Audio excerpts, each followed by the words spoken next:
ఈరోజు దేవుని వాగ్దానము. నేను అగ్ని ప్రాకారంగా ఉందును. ఇదే యెహోవా వాక్కు. జకర్యా గ్రంథము 2వ అధ్యాయము 5వ వచనము. ఏమీ భయపడకు, నీ చుట్టూ, నీ కుటుంబ సభ్యుల చుట్టూ దేవుడు అగ్ని కంచి వేశాడు. ఏ కీడు నిన్ను, నీ కుటుంబాన్ని ముట్టదు.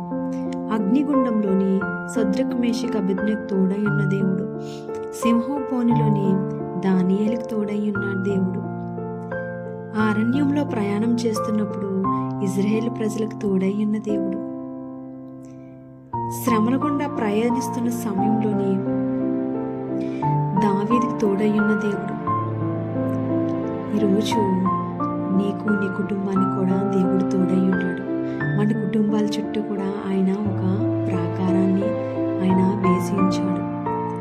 రాత్రి కలుగు వెన్నెల దెబ్బైనను, పగటి వేళ బాణపు దెబ్బైన మనకు తగలదండి. దేవుని కాపుదల మన మీద మెండిగా ఉంది. ఆయన సమస్తము చేయగలిగిన దేవుడు.